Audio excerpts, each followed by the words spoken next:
Thank you. And welcome to our panel this afternoon, where students tell us about campus culture and gender issues. Today we're going to hear from 4 outstanding student leaders on campus, and I'd like to introduce all of them. So Gillian Skupin is president of Gamma Rho Lambda and founding member, which is an LGBTQIAP+ inclusive sorority on campus.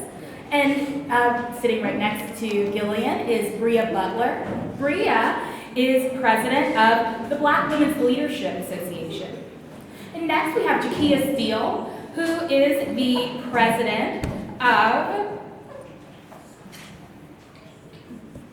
Students for the Advancement of Women. Thank you. Students for the Advancement of Women, outstanding president of Students for the Advancement of Women.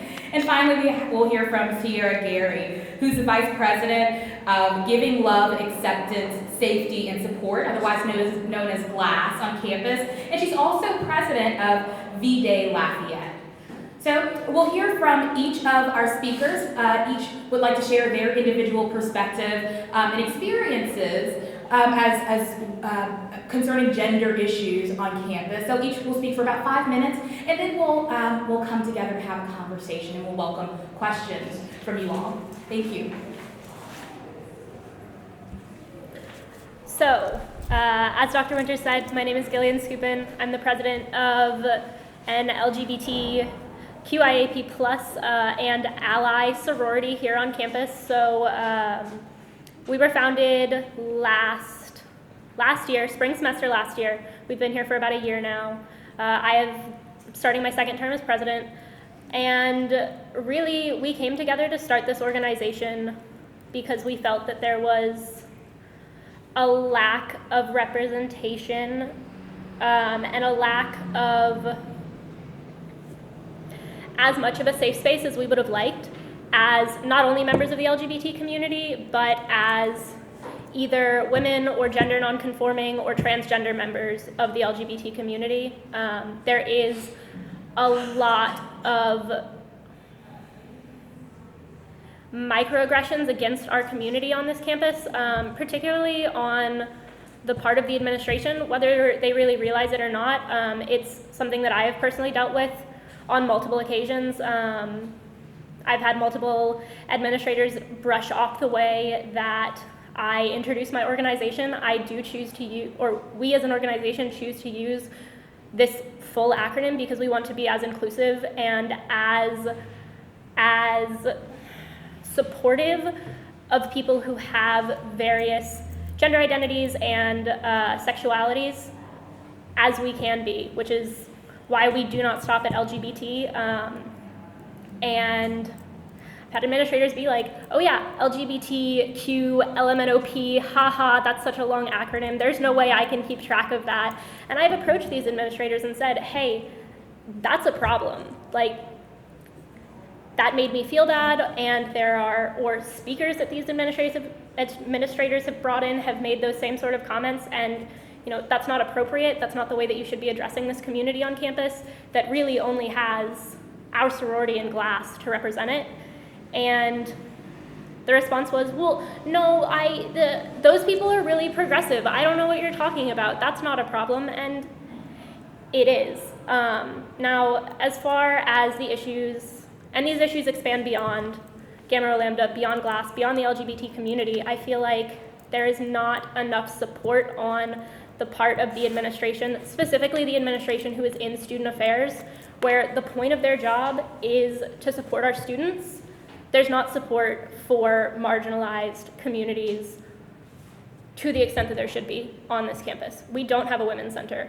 We don't have an LGBT center. We don't have ethnic minority centers. We don't have administrators who are willing to work with us to create these things. We have faculty,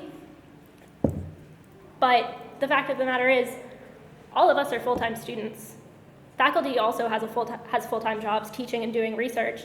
It shouldn't be on us to create these resources for ourselves and to address this campus culture and to address these issues. Not that we shouldn't be doing it, we should, but there should be support from administration where the express point of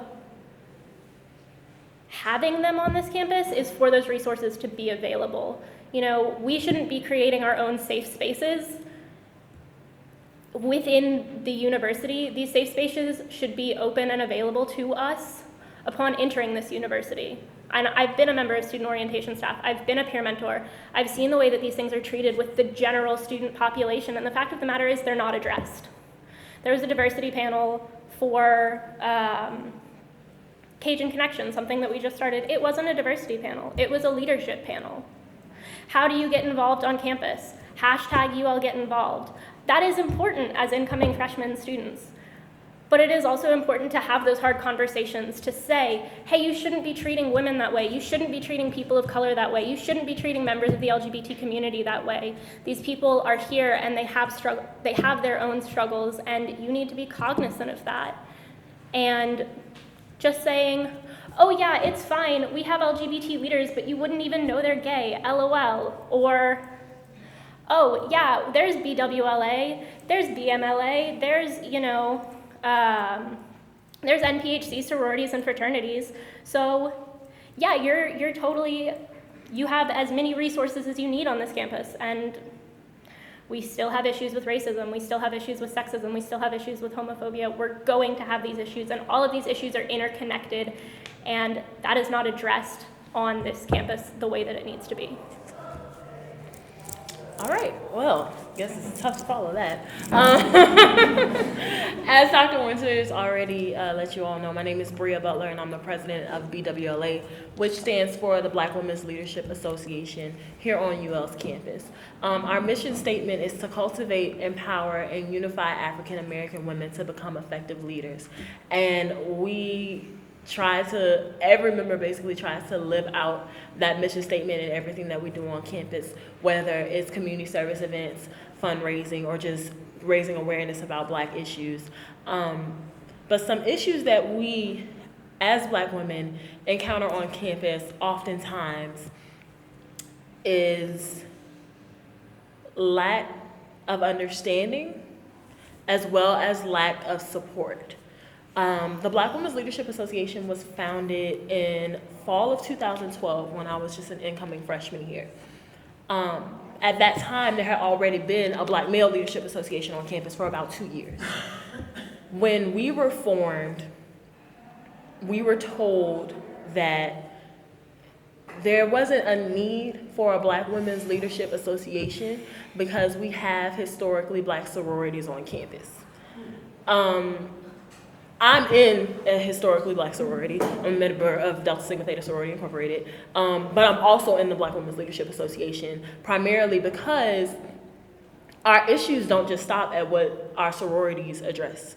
And there's a lack of understanding of that fact from administration, from other organizations, and particularly from, honestly, other Black men. Not necessarily the Black Male Leadership Association and the leadership that they have now, because I could go on and on about the great things that they do on campus. But a lot of times we're seen as their sister organization when the point of our organization isn't to have sisterhood with Black men. The point of our organization is to cultivate, empower, and unify African American women.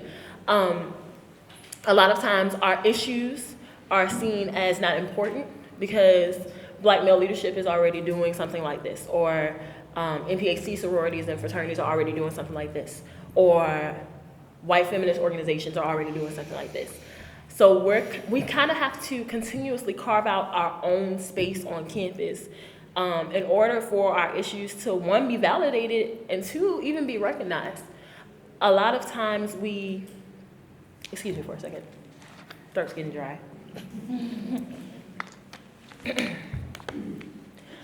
A lot of times we put on events to not only educate and inform people about the struggles that we encounter that are unique to Black women, but also to have an open dialogue, because my struggle as a Black woman isn't the only struggle that's going on in the world. There are LGBTQIAP+ struggles, see, it's not that hard, struggles that we don't even know about. Other people of color have struggles that we don't know about. And we like to have that open dialogue, but a lot of times we're only supported by Black women on campus. Because the name of our organization is the Black Women's Leadership Association, any event that has that name on it, it's gonna be 99.999% Black women in the room, which is okay, but we as Black women know the issues that we have. We discuss it often multiple times a day because we encounter so many different microaggressions that sometimes we just have to talk about it in lieu of going crazy. The point of our organization isn't just for us to have those conversations with each other. The only way that change is enacted and change is successful is if we all recognize all of the individual obstacles that hold different marginalized groups back and work towards eliminating those. So support is probably the main thing that we lack on campus. But I'm not gonna down it all. We do see a lot of support for events that we join in with other organizations on. And I guess it's because of that thing that I just mentioned, that just having the Black Women's Leadership Association title on an event can seem to some exclusionary, and they wouldn't want to include themselves in an event like that. But when we partner with an organization like SAW that only says, you know, Students for the Advancement of Women, it doesn't say Black women, white women, Latino women, anything like that, or other organizations that seem to have a more open title to themselves, we do get a lot of support for the issues that we bring up. So it's not all bad, I promise. But the conversations that we need to be having aren't being had at the rate that we need to have them, basically. Hi guys, my name is Jakia Steele. I am the president of SAW. It stands for Students for the Advancement of Women. We are an organization on campus that basically strives to advance and empower women off campus and on campus especially. Basically, the problems that my organization has is the lack of recognition and the lack of also of resources that we get. We do a lot of events on campus, and we don't see the turnout that you would see at like a UPC event or another big name organization event. And like yesterday, we had a self-defense class, and it was really, really important so women could learn how to protect themselves and what they can do. And the turnout was okay, but it wasn't the turnout that we expected to have. And I thought that that was really important, but the university didn't really push for it. And I feel like they needed, also BWLA had a event the night before, it was a self-defense class. And I feel like the university needs to push those events, you know, to make women more aware of them, to make also Women's History Month more aware on campus. A lot of people really don't know about Women's History Month. And also I know Gillian said that she read on something that the university celebrates Women's History Month, and that just isn't true. Organizations like SAW and BWLA, they promote Women's History Month, and they do events for Women's History Month too, for women, but the university doesn't have that for women. So that's one of my biggest problems. Also, my biggest problem is with the wellness center right now. I don't know if y'all know this, but women have to watch, I think, a 16-minute video about abstinence and things of that sort. Things of that nature. Things of that nature, before they can, before they can receive like birth control or anything like that. But men do not require the same. So right now we're trying to find out ways that we can remove that policy from the wellness center. So that's another thing. What else? just the lack of diversity. Also, because we're an organization, we're not just a women's organization. We do allow men to be in our organization. We do allow any race to be in our organization also. But what I've noticed is a lot of men do not gravitate toward, because we try to stray away from the feminist, to say that our organization is feminist, because everyone knows that feminism has like a really bad connotation to it. So we try to like not strive away from it, but don't put it out as much. But we see that men do not gravitate towards us because they think this is just a sexist organization and it's just for women. So I have a problem with that also. And basically that's about it. Hello, my name is Seirra Gary. I currently hold 2 positions in student organizations on campus, one of them being Vice President of GLASS, which stands for Giving Love, Acceptance, Safety, and Support, and the other is President for V-Day Lafayette, which is a chapter of the international organization V-Day, which works towards ending violence against women and children, both locally and globally, by educating the public about those kinds of things. And GLASS is sort of, it stands for Giving Love, Acceptance, Safety, and Support, and we try to create safe spaces. We try to educate the campus about LGBT issues, and we also just try to create a culture of LGBT on campus, because as of right now there isn't really one, and it does have its own culture that really needs to cultivate on campus, and organizations like GLASS and Gamma Rho Lambda are here and we're doing that, but it's very difficult. Some of the issues that I've noticed with what's it called? The A word that you keep using? The people? Administrators? Yeah, administrators. I forget like really important words pretty often. Okay, so administrators. It's very frustrating to deal with them sometimes. Like Gillian was saying, they can say really cruel things and not realize it, and when you try to make them aware of it, they try to invalidate your experience by saying, well, I'm a very progressive person and I'm here to help you. And it's like, well, that's great, and if you're progressive and you're trying to help me, then you need to learn about me and my culture. And they don't walk the walk, they just talk the talk. And something specific would be whenever we were trying to apply for our annual bake sale, the administrator who was in charge of that said, well, what if you did something else? Like, what if you just like had a table and you painted people's nails? Because apparently that's like something gay people do. They just sit around and they paint people's nails, and that would just be so cool.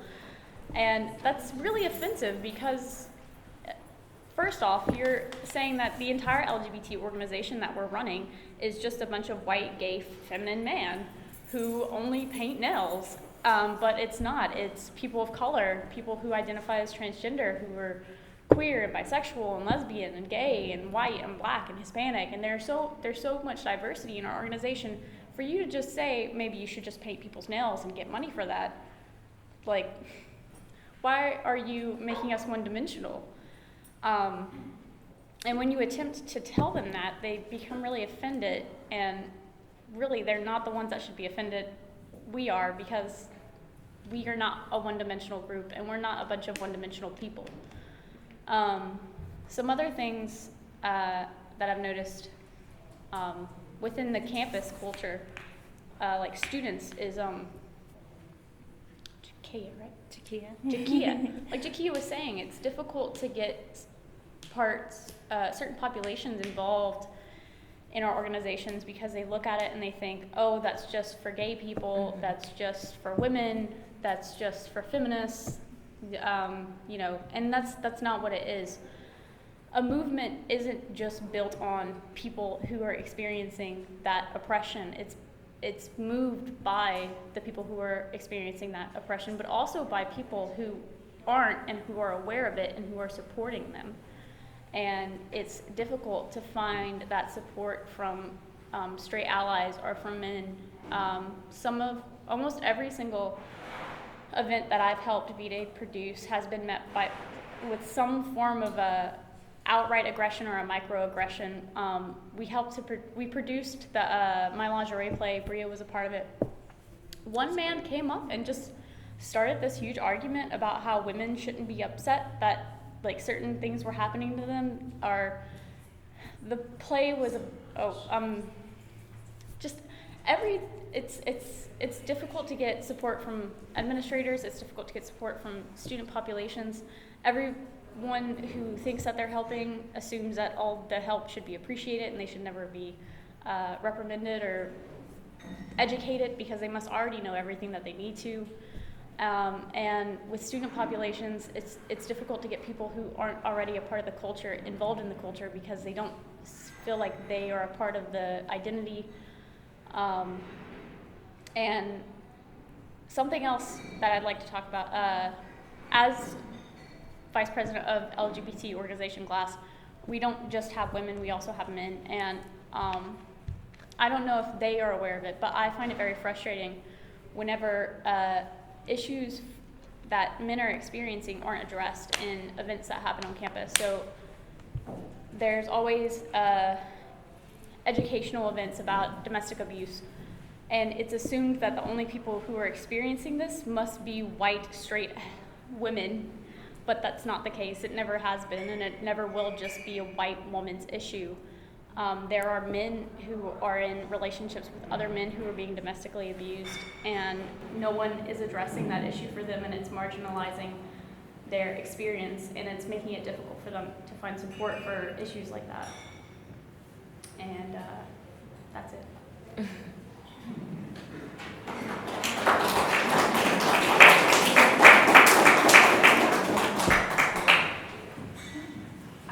First, I just want to thank you all so much for sharing your experiences. I know that just sitting there are things that I heard that were simply heartbreaking to hear about your experiences on campus. However, I'm glad that I'm very happy that we're having this conversation.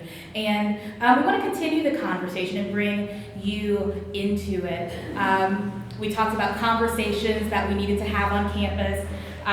We talked about intersectionality, feminism, and the use of the word feminism by young feminists, the need for support on campus, the responsibilities of the university to its women, and to many marginalized groups on campus. So I want to invite you into the conversation. Any questions? Hi. I'm Amanda. I'm a student at LSU, but I'm from here, and I really like to come here and listen to people speak. Jakia, you had said that your organization for advancement of students doesn't necessarily rep feminism because feminism or being identified as a feminist has a bad connotation. Why do you think, and this is open to anyone on the panel, why do you think that the label feminist has that negative connotation sometimes, and the implications of being a feminist, and what are they? I think it has a bad connotation because people don't understand it. I think because people think that feminism is just men hating, or it's something that is only for women, and they don't understand it. That's why I feel like it has that bad connotation. And as far as my organization, all of us don't identify as feminists. I obviously identify as a feminist, but I have some people in my organization that doesn't. But yeah, basically that's why I think that it has a bad connotation, and that's why I really don't use it. I also think, by the way, Amanda, I'm from Baton Rouge and I go to school here, so we're like exact opposites. But I think that we live in a generation that has a problem with labels. Jakia and Saul actually just hosted a discussion on, it was called Don't Drop the F-Bomb, but the F-Bomb was the word feminist. And one of the panelists, Amy Irvin, from New Orleans, she gave us some statistics, and we came to find out that I believe it was it like 79% or was it 8? Of what? Of the people who, it was a large I don't know the exact figures, but it was a large amount of people who were surveyed. They were asked if they agreed with certain ideals of feminism, and a majority of them did. It was close to 80 to 90% of them agreed with the ideals of feminism, but when asked if they considered themselves feminists, a lot of the people said no. And most of those people were from the 18 to 25 age range. So you find a lot in our generation, people don't want to be labeled as this because they feel like a label, I don't know how they feel about labels. I don't feel that way about labels, but I do know, I have experienced a lot of people in our generation having a problem with labels. Don't label me, I'm not just this, I'm more than this. And I think the pressure that comes with the label feminist is a lot for a lot of people in our generation to handle. Yes. Yes, I have a question for you, Gillian. Yes. And for Seirra. Considering that you're both LGBTQIA plus community, did I get it right? We add P at the end, Yeah, but P. you're good. Trying to learn. Have y'all, both of your organizations, have any, opposition from the religious organizations on campus like Chi Alpha or Raising Catholic Catholics saying that they don't believe in your views and that because they were because the Holocaust states that, by the way, I'm an atheist and I'm a treasurer, as I say, so I don't believe in crap or whatever. So it's just that because that most people have been indoctrinated by people saying that homosexuality is an abomination as stated in the Old Testament, that if y'all face any opposition from that or any protest from either religious organization on campus? Well, to begin with, we are so new and so small, I don't necessarily know that those organizations recognize that we exist. Yet. However, I can speak to a certain extent. There is a large, by the way, we are a social Greek organization. We are housed under Panhellenic. It is not the best fit, but we only have 3 councils right now. There is no multicultural council, so there's nowhere else for us to go. But there is a large amount of Christian members of Panhellenic sororities, and I can tell you from that perspective, we have not had a lot of pushback, and I feel like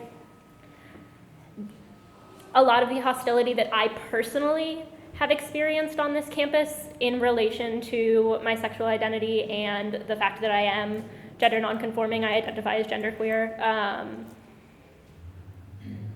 is much more in the form of microaggressions. People are not willing to outright tell you, I think that this is wrong, or people have not told me I think that this is wrong. It is more looks, it is backhanded comments, it is, oh wow, that's so great that something like that exists on this campus. I didn't think that that was something that could be here. Like, okay. And that really shows the need for organizations like us and for organizations like GLASS, and for more organizations than just us and GLASS. I don't think that the 2 of us alone can adequately address the issues that are faced by the LGBT community on this campus. So I think that there needs to be more, but no, I have not had direct pushback from religious organizations. I don't think GLASS, at least within the last 3 years that I've been there, I don't think we've experienced a direct pushback either. But I have attended events. There was a discussion between an atheist lawyer on campus and the Catholic priest where they were discussing whether or not gay marriage should be legalized. And the father, whatever his name is very adamant that gay marriage should not be legalized. And he had a lot of what I would say, I think he had a lot of really ignorant reasons as to why, just like uneducated, not you're stupid, but you're uneducated, uninformed, and what you're saying just doesn't make any sense when you think about it logically. he gave the argument, you know, if gay people can get married, then people can marry their children or their dogs, or they can get like 5 wives. And I was like, that's definitely not how humans work, but okay. So I don't think we've ever experienced direct pushback, but like Gillian said, there's a lot of microaggressions that are happening. I think a lot of it has to do with, it's never just like one avenue that oppression happens. It's from the administration, it's from the religious organizations, it's from the students themselves who don't support gay rights. So, does that answer your question? I think it does. Okay. And I think now that's it. Thank you. No problem. Yes. It seems to me that what you have here is a political situation, and listening to each of you, it sounds like you're each trying to do similar things and get recognition for your own group, but in a kind of a similar way. So I don't know who put this panel together, probably you, but at least you could start with the 4 of you and create a council by which you could learn from each other strategies and tactics that maybe are working with administration, or at least join forces so that when you approach the administration, you have a whole body of people behind you, and decide. It could be a multicultural council, as you said, and decide on a few points that you want to make and a few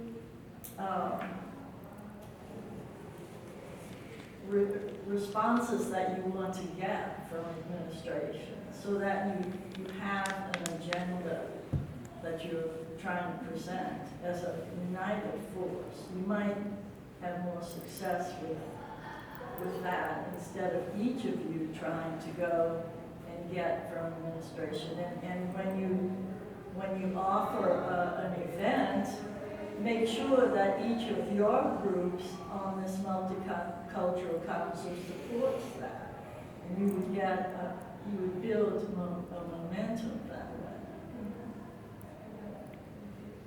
I'd never thought about that. I think it's an excellent idea.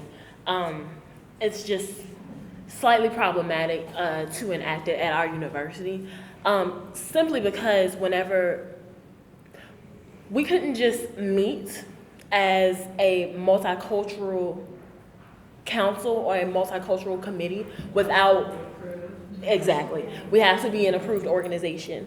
And that process in and of itself takes up to a year. Okay. And You would start it though. right, of course, We would but follow you. and we would hope so. But just like the opposition that Black Women's Leadership Association met when we were trying to be formed as an organization that catered to Black women in juxtaposition to Black sororities, there's already a university-funded university program council. UPC has a multicultural council underneath its umbrella. So if we were to form and go to student engagement and leadership and be like, okay, this is an organization we'd like to start, they might be like, oh, we already have that. Even though what we have doesn't necessarily meet the needs of smaller organizations. And try to meet with that group and get them to expand. Right. I mean, you have a political situation. And perhaps each of you has a like organization on other campuses from which you could draw. Gillian, is there a Gamma Rho Lambda organization on other campuses? Gamma Rho Lambda is a national sorority. We are a nationally recognized Greek organization. So we have 15 colonies spread throughout the United States. We have national support from our national organization. We are a 501c3 status organization. So we have received support nationally, but what we're lacking is support locally, and also an understanding of the way resources on this campus work. Because I have brought these issues to our national council. I have brought these issues and tried to get insights from other organizations, and the answer I get every single time is, oh, well, why don't you go talk to your LGBT resource center? That's what we do. We don't have a women's resource center. We don't have a gender and sexuality. You could combine the two. That's what they did for our minor. You need But a resource center. Okay, that's one of the points you would approach the administration with. We need a resource Well, center. on top of that, yes, we need a resource center, but our university just got a dean of diversity. We haven't had a dean of diversity for 2 to 3 years. These are issues that we're ready and we're cognizant of, and that we realize are issues and that we're trying to bring forward. But we didn't even have someone who was someone who was in that position for so long. And at the same time, the university was telling incoming students, I know this as a member of the student orientation staff, we tell students, here's all this programming Dean of Diversity's office does. Here's all this diversity programming, educational programming that we put on. I don't know about you guys, but I've never seen anything celebrated for LGBT History Month, anything celebrated for Hispanic History Month, anything celebrated for Women's History Month, and yet we tell people that we're doing these things. So I think a big issue is the way that the university represents itself versus the reality of what actually goes on this campus. I think that those are a lot of really good points that you make. So the conversation about how to really start a movement is an interesting one. And I think what I think I'm hearing you say is that this isn't necessarily just a movement. There are also these practical considerations involved in really instituting certain entities, certain centers on campus. I'm on a committee that's working on an allies training right now, and so I was on the phone with someone at Penn State who began, who's the director of the LGBT center there. And the very first thing she said was, if you want this to happen, if you want this to work, you can't just start with students and students bringing this about. You have to have administrative support so that it can be a permanent part of the university culture.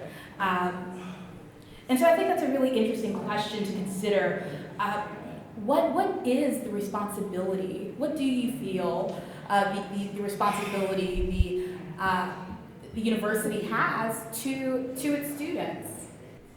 I would say the biggest one is to treat us equally. Yes. I think it's so frustrating to go to an event to try to get people involved in your organization, and the only funds that you have to support your organization are funds that you have gotten yourself, either from fees or from bake sales or from events that you host. But then you look like right across the pond and like, oh, there's SGA or like UPC, and they've got clearly all this money from the university that they're buying things to just hand away to people to remind them that they exist. And it's just really frustrating because it feels like anything that's not directly linked to the university is second class. Like, we're just not quite as important. So it would be great if we all got the same amount of treatment instead of this second and third class treatment. I know that something that I agree with you that it shouldn't be on the backs of students, and it shouldn't be on the backs of faculty either. Solely on the backs of students and faculty, because, we are full-time students. We are working on top of that. And yes, we are activists and we are trying to do better and bring more things on this campus. But as Dr. Winters said, we cannot do it without administrative support. And I know that I have, from the beginning of our colonization process, known the lack of, or recognized the lack of an LGBT resource center or a women's resource center, but it wasn't until this semester where I'm in a class that requires me to do research for what type of career I want to go into. I'm planning on going into social justice, higher education, student affairs, because I have seen the lack on this campus and I want to do better. And I want to be that next wave of administrators to do better. And, seeing the sort of things that these people do, that's what we're missing. I was doing research on a graduate assistantship at a women's center, just in general, I had to write a job description. And, you know, it's stuff like planning educational programming, bringing these organizations together, doing the legwork for them when they don't necessarily have the time to do it themselves. I would love to co-program with all of these organizations and other organizations. We have a Hispanic sorority on campus. The Hispanic sorority, Sigma Lambda Gamma, and us are the only multicultural sororities on campus. Most other campuses have an entire council for these sororities. And there's only so much that historically white sororities can do for us. So seeing that like there was a dedicated position to bringing about these sort of intersections between our organizations that we need to address these issues in an intersectional manner really highlighted the lack of what we have and what we need. I would also say that, yes, it has to be administration collaborating with student organizations in order to implement this, but it's also something that needs to be implemented in students from the time that they get on this campus. A lot of students come to this campus with their worldview, which is all well and good, but a part of the college life is to expand your worldview to things that you would have not experienced had you not gone to college. Right now, I'm actually doing research. I'm a McNair scholar, and part of your requirement for the scholarship is to do research throughout the year with a mentor. My mentor is Christy Charles in the psychology department, but it's also Dr. Tanisha Arsenault-Mallory, who is our director of diversity. And part of my research has been doing a lot of background research on how diversity programs are implemented at the university level towards students in order to see if the diversity programs that we have now are working, and if not, how can we change them to cater to what we need and what our students need. The ultimate goal being, at the end of the research, hopefully having at least something implemented during orientation to where students know, okay, this is all that we have out here. This is why it's important for you to expand your horizons past just your own worldview.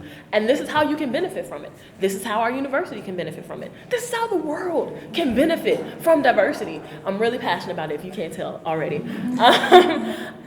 And I think that's something that definitely needs to happen, because a lot of times students are uninterested in things because they don't think it affects them. They are absent at events that are very important to them learning about themselves and about our campus culture because they don't think it applies to them, because they think Black events are only for Black people. They think Women's History Month is only for women. They think GLASS and multicultural sororities are only for multicultural people. Not necessarily the case. I think there's something that we can all learn from as it pertains to diversity. And I think it should be implemented when students get here, so that it won't be such a struggle for us to get students to come to our events. They'll want to come because they know what happens when diversity is implemented. Hi, yes. Hi. Here we have an administrator. I'm not feeling real good right now. But you're a great administrator. We're not talking about you. I apparently need to invite some more of my colleagues. Because this is a really important conversation. And in my mind, and I'll speak on behalf of the university here, we have an obligation to promote a culture of inclusivity. And when we talk about diversity, that's one way to talk about it. And you're right, the fact that the university didn't have Dr. Mallory here, she has been such a joy to work with, and she brings so much to our university. And the fact that we're putting this all on, it's her and one staff. Mm-hmm. Right. So I work down the hallway. ultimately building partnerships is the one way I think that we can accomplish a great deal. But we have an obligation on this campus to promote a culture of inclusivity. And that's not an obligation or a responsibility of Dr. Mallory's office. That's a responsibility that we all have. As educators, as administrators, as faculty members, as students. And yeah, we talk about cultural shifts on this campus and how we're in the midst of all these cultural shifts. Well, let's claim the opportunity. Let's claim this momentum. Let's join forces to do that. But the way that we do that is through building partnerships. Resources are so limited right now. We all know that. We know the discussions that are going on in Baton Rouge right now. And the struggle to get people to come to events is something we all face. But ultimately, we have an obligation to our communities, and we need to see our communities as also the university community. So I'll happily partner. Yay. Anything that I can do, I mean, I can certainly encourage some of my colleagues to have some conversations with you, because what I'm hearing is heartbreaking. Thank you. Thank you very much. And I personally would like to say a lot of the comments I've been making have not been directed towards the diversity office. No, I think our diversity office does an amazing job with what they have. She doesn't have much. There are other offices that I think could be doing a lot better, and having been someone who has been incredibly involved with those offices and who've seen it from the inside. She helped us plan this. Yeah. And she has been such an important partner in so many things, but we got a challenge ahead of us. But we also have a moment of opportunity. And I've been there for 16 years, and it hasn't been there in all of the time that I've been here. Well, you know, you have a massive job of education Mm-hmm. to do. You need to put together a glossary of terms and circulate it. People don't know the language, they don't know how to talk about it, they don't know how to deal with it, and that's part of where this resistance, I think, is coming from. And if you could get a voice at orientation and be a part of those beginning of the year activities, that would be a step. I was actually an orientation leader this past summer, so I've seen this from the inside and the way that things are addressed, and it is honestly, and between orientation and Cajun Connection first year experience, a lot of the way that incoming freshmen are addressed is very infantilizing, and there's a lot of they're not ready for this, they're not ready for these conversations, and that's another issue that I see with our administration, this idea that like we have to protect incoming freshmen from, like Brea said, from opening their worldview. It's something that is actively not addressed. Yeah. Yeah. The old idea of in loco parentis, the administrators are substitute parents. And we should have let go of that a long time ago. Yes. It's also a pep rally. It is. That's 75% of what orientation is pep rally. Just part of the problem. I don't want to let our colleagues' suggestion about vocabulary get lost. I'm an older geezer. But I discovered as I get older what I thought was current 5-10 years ago. Oh no, there's something else now. So for instance, the other day I used the word cisgender. And I was corrected. No, you mean straight cisgender. And now I have okay.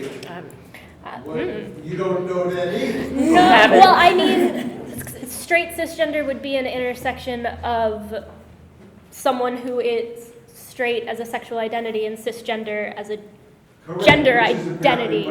Which is apparently what I did mean. Oh, okay. But I know it. Okay. All right. So what I'm thinking though is that vocabulary is important. And it's also entertaining. Apparently superficial, but not really. And teaching vocabulary, such as these terms, if I would say maybe a lexicon of inclusiveness, how to speak equal, perhaps. That kind of class, I think, is also an opportunity not just to hit the surface of the vocabulary, but to deliver a lot of grounding for why that's the vocabulary and why that's necessary.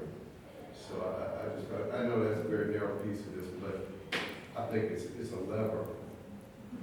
You know, we talk about expanding freshmen's worldview. There's some generational things that are at play, and expanding the administration's worldview ain't a bad idea. I like the idea of a lexicon of inclusiveness. It is very important because a lot of the microaggressions that we talk about come from just using that one wrong word. Like, oh, Brea, you're so well spoken. Oh, Thanks. So in the meantime, you all could join together in an informal way. Just let each other know what's happening in your group and let your group know what's happening in other groups. And when you have events, go to the events, hire some shills, make it happen. To draw attention to what you need to put out there, the educating that you have to do, because people come with their worldview, that's all they have. They don't, that's it. And when they come to college, they should expand that. That's what it's about. The confrontation. It's not comfortable, but it's what people need to do when they come. An organization, whether it's condoned organization or not, or official proper channels. I mean, most of what women have accomplished in the United States over the last however many years is subversive and not necessarily through condoned activities. So Absolutely. we spent the whole morning talking about the ways that change is happening. Good Lord, there's so much more opportunity. Absolutely. I think one issue that no one has really mentioned is that all of these ideas are really great, but you have to find people who are willing to put in all that effort, because a lot of the times it ends up being 2 people or 1 person or 5 people. And for some, we know the reason. It's because students aren't as invested as other students are, or they don't have as much time. And now you have 3 people, you have 5 people, you have 1 person trying to represent an extremely diverse, marginalized group of people. So one of the biggest issues with just getting all of these amazing ideas to happen is to find enough people with enough resources to do it. And in my experience, that's been the hardest thing. It's never been coming up with ideas. It's never been finding support. It's finding people who have the time and the resources to actually do it and get it going. I'm wondering if you've thought about pairing with graduate students. I mean, the 3 of us are doing the panel next, and we're in a queer theory independent study. The next semester I'm teaching a class on intersectional femininities and feminisms. Graduate students aren't, I'm not a graduate student professor. They're a marginalized group on campus sometimes. Yeah. But they're, they're approachable, they're human, they have lives, interests, and some political clout. So it might be worth thinking about. I do think about graduate students sometimes. Sometimes. I mean, there's sort of a disconnect. There's sort of a disconnect between graduate and undergraduate life, at least on this campus. The graduates have their own thing going on, and then all the undergraduates have their thing going on, and we don't really have the opportunity to mix very often unless you're in a 400 level class that for some strange reason has been combined with another 400 level class with 6 graduate students. Or maybe you have a grad assistant teacher. So it's hard for the 2 perspectives and I know it's difficult, but I do think it's worth looking into. Yeah. And I thank you for presenting them with one more opportunity. I think this has been a really fantastic conversation, and it's been idea generating. And I hope that you all continue to work together, to work with your individual organizations, to work with administration, with faculty, so that we can make change on campus. It's time, and we are at a unique point in our university's history, and we hope that you all join us in seizing it. Thank you so much to our student panelists.